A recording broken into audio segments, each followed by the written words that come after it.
I'm Barrie Cassidy. And I'm Tony Barrie. Welcome to Back Barries, a podcast from Guardian Australia.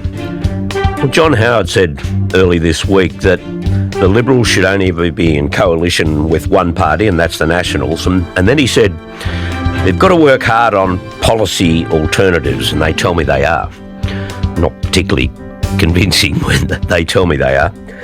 But then 2 days later, a shadow minister took the whole of the responsibility on himself. Senator Andrew Bragg from New South Wales went to the National Press Club, outlined an eye-watering suite of policies, only some of them relevant to his own portfolio.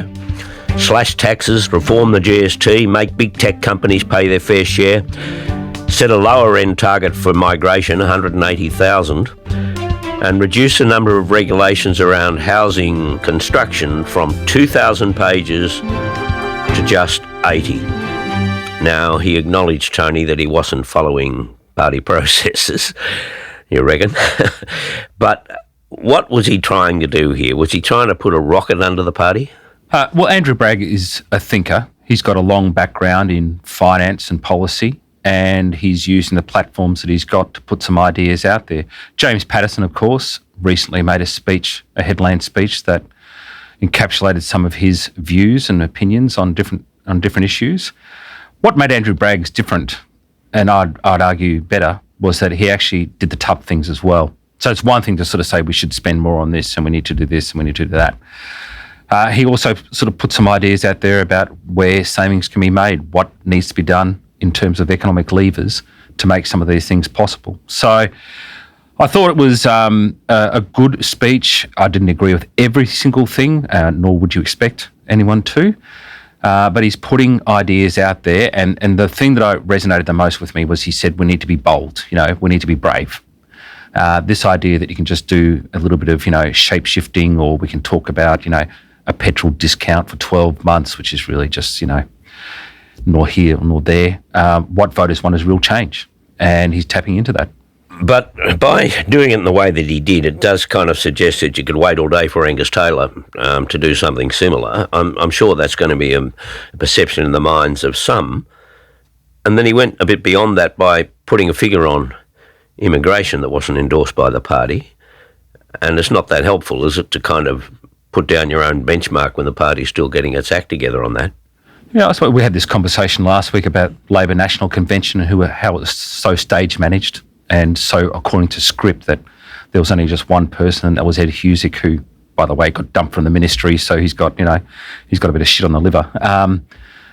Andrew Bragg, of course, did what you suggested last week, which was to put some ideas out there and to be bold and be brave. And I don't think there's any harm in that. I think this idea that voters are following politics so closely that they need to, see a coherent, unified approach from every single MP, I think is missing the mark. I think having some debate, having a conversation, putting ideas out there is a really important part of any way back for the Liberal Party, because what I think a lot of people overlook is, yes, all the preconditions are there for the One Nation surge right now, that feeling of grievance, that they're not getting ahead, protracted pessimism that we talked about, that it's not just my generation, it's the future generations will have a worse standard of living. All those preconditions exist. But it's also true in all our research, a lot of these voters, and most of them have come off the coalition pile, they're not ready to forgive the former coalition government for their performance, and it's going to be a long time before they're ready to give them another chance. So that's why they're sitting with One Nation. Yeah, no, I take your point absolutely on that. Like, you don't often get a front row seat when the Shadow Minister for Housing is addressing the National Press Club. It was a particularly interesting speech.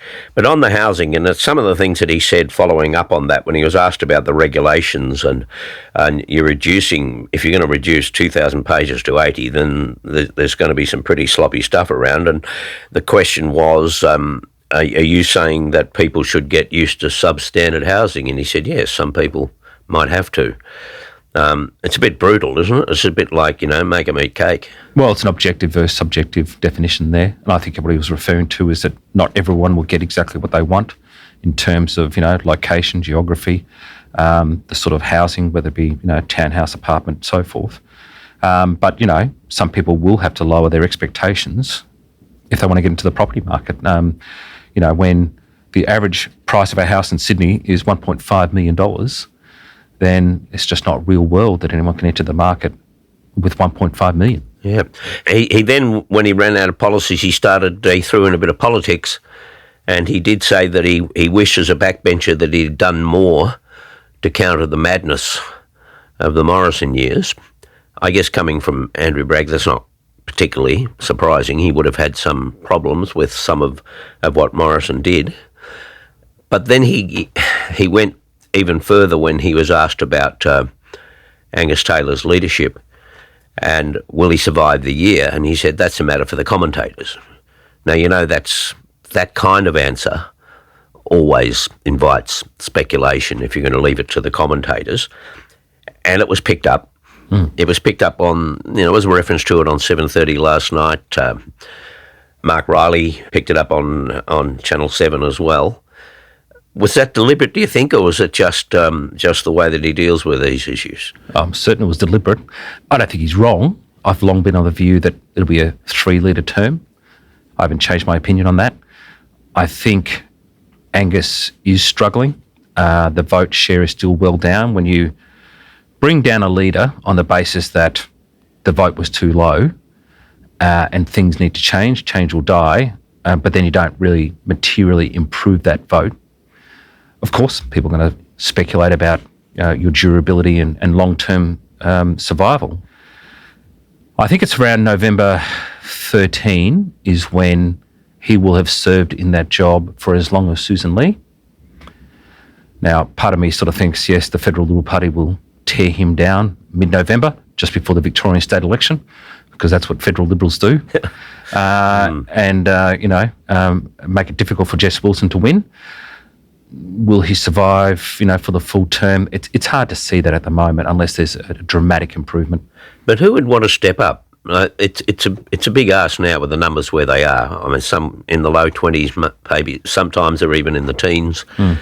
It's going to be tough for anybody. Why would you want to blow a career by leading the Liberal Party into the next election? Well, for example, and it's only an example, Andrew Hastie is a much speculated alternative. On current polling, his seat is in significant trouble. So why wouldn't someone like him give it a crack? Now, that's not to say that he will, but if you're looking at almost certain defeat in your seat, well, why would you go out fighting on your feet? On and Andrew Bragg's portfolio responsibility is housing, and it just seemed to me that the government is just inching so slowly towards saying that cheaper houses are a good idea, and they're almost tempted to take the credit, but they haven't quite got that far. It's just fascinating to see this kind of what's going on in the minds of politicians on both sides over the price of housing. I think you can say pretty clearly with the coalition that they're kind of putting themselves in a position where they're backing the investors, but Labor want to talk about the benefit of cheaper houses for first home buyers, but they don't want to take the credit for the fact that house prices have fallen. It's a bit of a conundrum for them. Well, that's because with voters typically, and you see this in research for decades now, if they feel they're losing something, they will punish you. It's less likely that voters will reward you for paper gains. So people who lose value of their assets, especially if they don't have a whole lot of equity, will be particularly exercised about it. Those with even with those with a lot of equity, particularly older Australians who bought their houses at very cheap prices and have now, inflated to perhaps $2-3 million in value, even they're going to be upset if they've lost some value. It might only be $30,000, but real estate agents will tell you that, once people have fixated an idea of what their property is worth, they will not budge. So I think that is another challenge for the government there. And, voters will forgive you for lying or misleading or breaking a promise if you're eventually proven to be right. And at the moment, he hasn't been proven right. We'll have a better idea closer to the election. But if his ambition for Australia with housing and getting more people into the market hasn't delivered, then I think he's going to be in trouble. Yeah. There was that statistic put out in the budget that the value of housing has gone up 400% since 1999. Yeah. Now, that's just obscene. That should never have been allowed to happen. And there are also a lot of people in that one opinion poll that showed a majority, in fact, of Australians are okay with houses becoming cheaper, because that takes in renters, it takes in the people who are not in housing.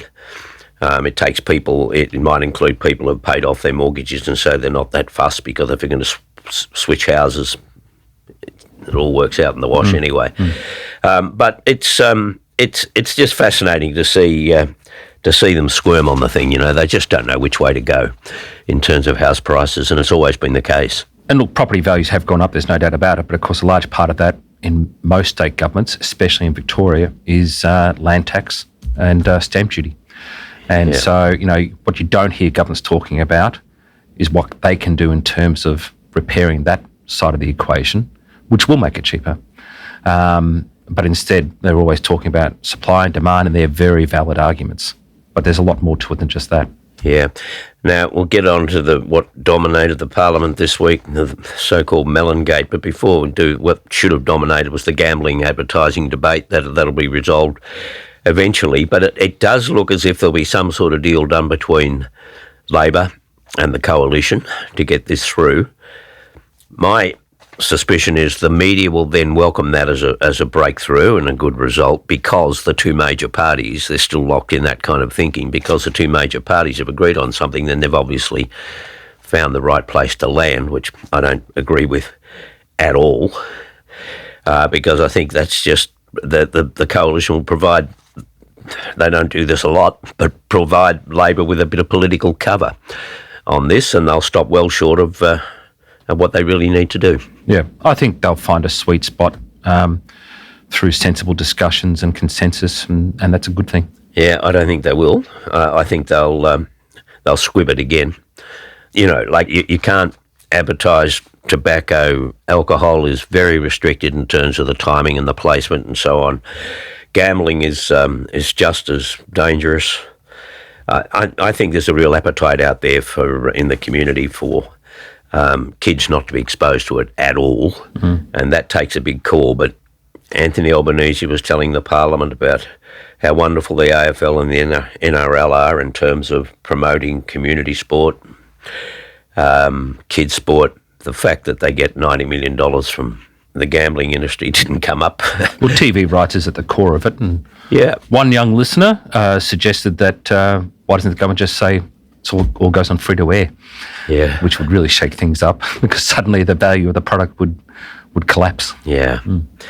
Now, with the melons issue, everybody has had a go at this now. It ran every question time through the week. Are we getting near the end of this? Well, the best way to change the conversation is for Albanese to put out some policy that will make the media focus on something else. Gambling will be one of those issues. However, it is, and you've seen this with some of the commentary, James Massola wrote a piece, Phil Curry, you know, Albanese's reluctance to just sort of say, you know what, I made a mistake, you know, I'm sorry, and just admit it and move on. And he does have an issue with not being able to admit the obvious. You know, I think when he fell off the stage that time and he insisted that he didn't fall off, well, everybody falls off stages. I've seen NRL athletes and AFL athletes slip on the stage. John Howard almost broke his ankle. Yeah, but I mean, elite athletes, you know, slip and fall over, and this is the idea of a prime minister saying, you know, no, I didn't. Shouldn't be embarrassed about it. No. And the podcast, I think we can all admit, was not a triumph. If he had his time over, I'm certain he would do it all differently. He was obviously trying to appeal to a younger crowd, and he was off his game, and he said things he really shouldn't have said. Just admit it. Admit that he made a mistake. But to me, the really interesting part of this is you'd expect the female cabinet ministers to come out defending him, even though they probably secretly think that was the wrong thing to do. I'm sure they would prefer it hadn't happened. Yep, but I understand why they have to defend their prime minister. What I find less understanding is a lot of commentators in the media, you know, if it was a Liberal politician or Scott Morrison, there'd be all these sort of think pieces about toxic masculinity, you know, and there's really been very little about that sort of side of the equation. And this is one of the reasons why a lot of voters are going towards the anti-establishment parties, because they're just sick of the establishment, whether that be politics, government, business and media. And I think that sort of hypocrisy and double standards is not serving the media very well at all. What is interesting about this, though, is the Kylie angle got immediate attention. Yep. This didn't really come up for 4 or 5 weeks. Now, why?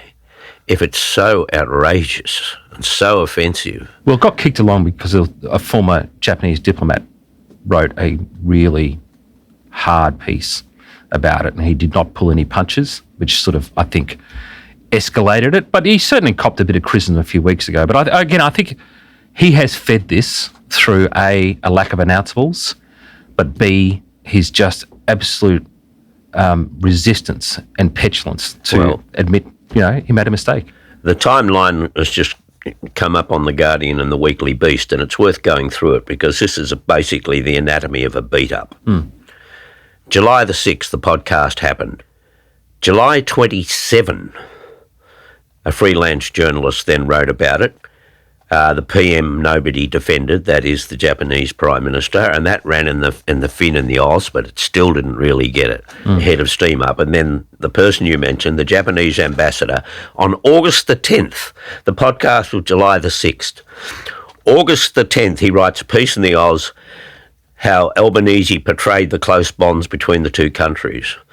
The Japanese ambassador that you talk about was a regular on Sky News. He was he endeared himself to the coalition when he was here, and then when the coalition disappeared and were no longer in government, he was sent back early because he just wasn't a natural fit. So that's the background to that. So July 6 to August 10, for any genuine outrage to be raised, it does seem a bit odd.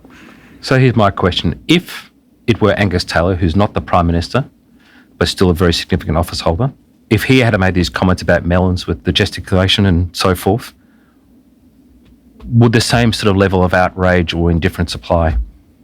I don't know whether it'd be all that interesting to the media or to the Labor Party in government if he used to say that. What about why would they care in government? What about Scott Morrison as Prime Minister if he had done that podcast and did the same sort of things about Kylie Minogue and so forth? Yeah. I think that's a different I think situation. He would have been smashed much more than Albanese has. But probably from day one. Yeah. Because the outrage machine in the Labor Party is probably a little more efficient than the outrage machine within that's Liberal politics, Party. and I actually forgive the Labor sort of side of that for that because that's their job.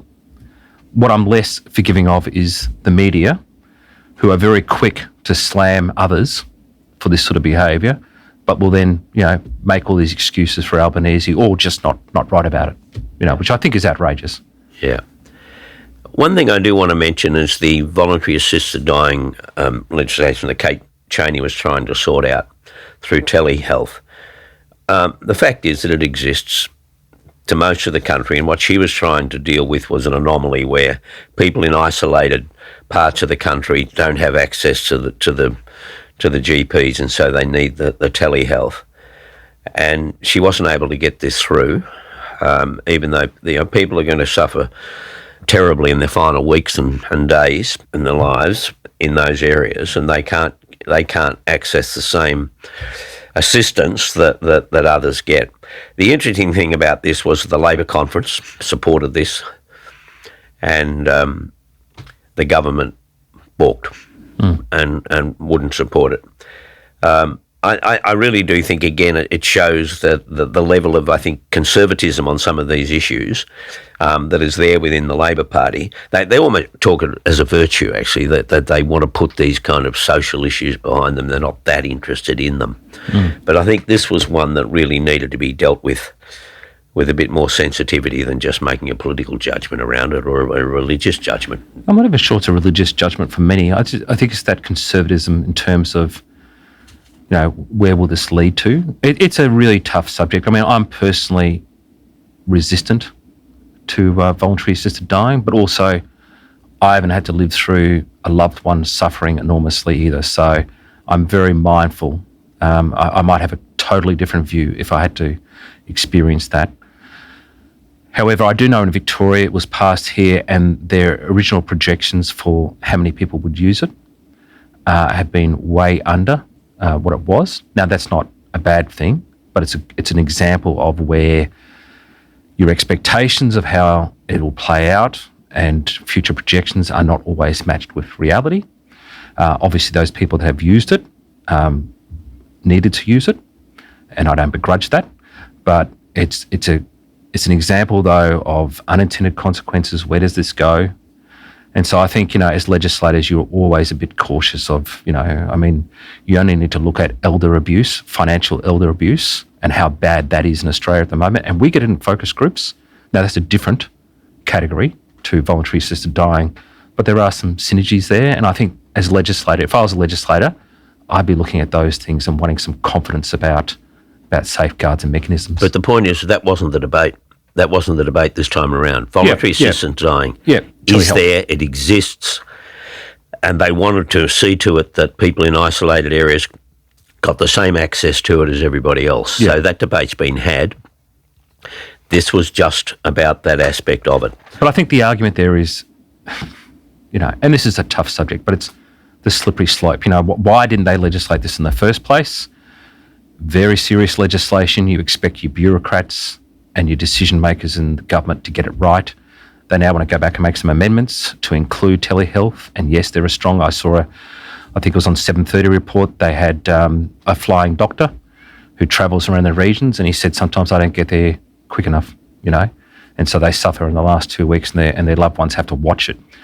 So I understand all that, but that's why when you pass this legislation, it needs to be perfect. Not kind of, I will just go back and make some more changes and endlessly make changes. Yep. Okay, we'll take a break.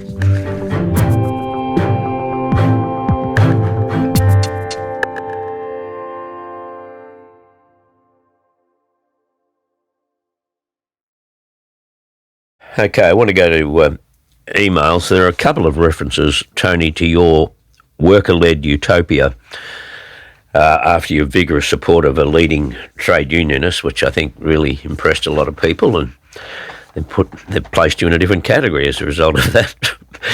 But another one on immigration. Immigration is an issue. Claire from Kooyong says that she's been polled on this, and she said, yes, it is an issue, but she said it is an issue because her view is that it's being weaponised, and that's why it's an issue in her mind. What do you say to that? We actually test this qualitatively and quantitatively in terms of not just immigration. So we will often, not always, but often sort of then test whether it's the rate of immigration or whether it's, as Claire points out, the fact that it's being weaponised and it's not, or it needs to be higher rates of immigration, or it's been used as a political football. For almost all voters that respond on rate of immigration, it is because they think it's too high. And in focus groups, it's also very clear as well. And we often, depending on who the client is or some political poll, and we've done this particularly in the last election, we will do open-ended. So instead of giving them a laundry list of what we think and letting them respond, and that's usually based off focus groups, so it's not, it's not sort of a wild idea. But when they do open-ended, they can actually put it in their own words. And it could be a roundabout at the end of their street that is the most important issue to them in this federal election, and they'll write that. But typically, they will put it in their own words, which is good because it's top of mind how they express it, and then we need to code it accordingly. So for many, it might be rate of immigration. For some, it might be the politicisation of immigration. So we can code it accordingly. Right, okay. And another email from Rod Wise. He did pick up on your role reversal as well, but it's... He's saying that at least twice you could see how Labor could win the November Victorian election. While theoretically possible, that seems very unlikely, according to him, based on your own poll research as well as numerous other factors, noticeably the almost daily negative revelations about the Labor government by the Age. I think on balance, Jess Wilson and the coalition will win government, but I can also see pathways for Labor to hold on to government, including majority government. They do have 11 seats they can lose. That brings them down to 45 seats, which is a majority. So they're currently at 56. 11 seats is a lot. The other reason why I wouldn't rule out Ben Carroll sneaking in is because with all three parties, One Nation, Coalition and Labor Party, polling in the 20s. The Coalition is at 30%, which is a good number in the current context, but in no way does that guarantee you a win. If they can come in the top two in most seats, preferences from the third party, whether that be Labor or One Nation, will probably get the Coalition elected. So they could actually win very handsomely. But when the vote is so fragmented, and if the Coalition were 2 points lower in some seats and One Nation and Labor were the top two, well, then they're eliminated. Coalition are eliminated. So their preferences will then elect the winner, and that will probably be One Nation. So it's very difficult to predict at this stage where it's going to go. And we also don't know, how the different leaders will respond in the campaign teams. I think Ben Carroll's got off to a flying start. He couldn't differentiate himself any more than what he is with Jacinta Allen and Daniel Andrews. On just about everything. Everything. And, I think he's going to roll out a major change every week. So he's floated the idea of redirecting the suburban rail loop funding. The contracts have been signed, but rerouting them to other projects, so it's legally fine.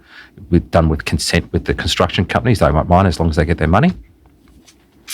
He's already flagged, other policies where he might differentiate. So I'm mindful that, it's against him, but he's not going to die wondering. And even this week, the Coalition brought out the fact that $1.5 million has been spent on office plants by the government and coffee machines and so forth, and he didn't even try and defend it. He was like, outrageous. Yeah. Shouldn't happen. Yeah. So he's not going to die wondering. Yeah.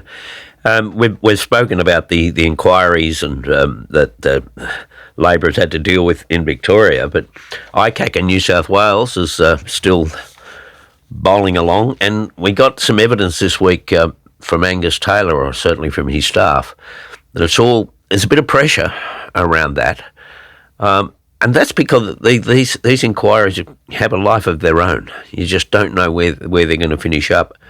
But the staffer got very offended with Ashley Raper from Channel 10, she was asking quite specific questions. He claimed he's been asked this 500 times, but this was quite a specific question and he wasn't answering it. And then he had a go at it because the 6 o'clock news had fallen over at Channel 10. So it's there's a bit of pressure there. I think you can never be sure where these things are headed. Well, first of all, I thought Ashley's question was absolutely legitimate to ask. And Angus obviously avoided it, as most politicians do.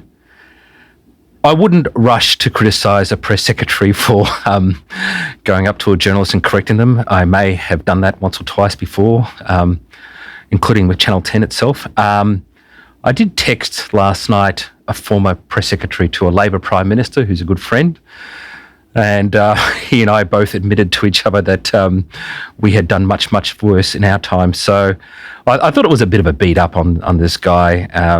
He wasn't impolite. He didn't sort of use offensive language, but it shows the sensitivities of the leader's office, I guess, to ICAC and where it's all going. And like all of us, I think we're only halfway through the inquiry and everybody's waiting to see where it's going to land. Yeah. Well, that's it for this week. Sean Kelly will join you next week, Tony, as I go in for some repairs. If you've got questions for Sean or Tony, then email them to back-to-back-barries@theguardian.com. This podcast was made on the sovereign lands of the Wurundjeri people. It was produced by Daniel Simo. Video production, Burton Wynn. Executive producer is Hannah Parks. I'm Barrie Cassidy. And I'm Tony Barrie. This is Back to Back Barries, a Guardian Australia podcast.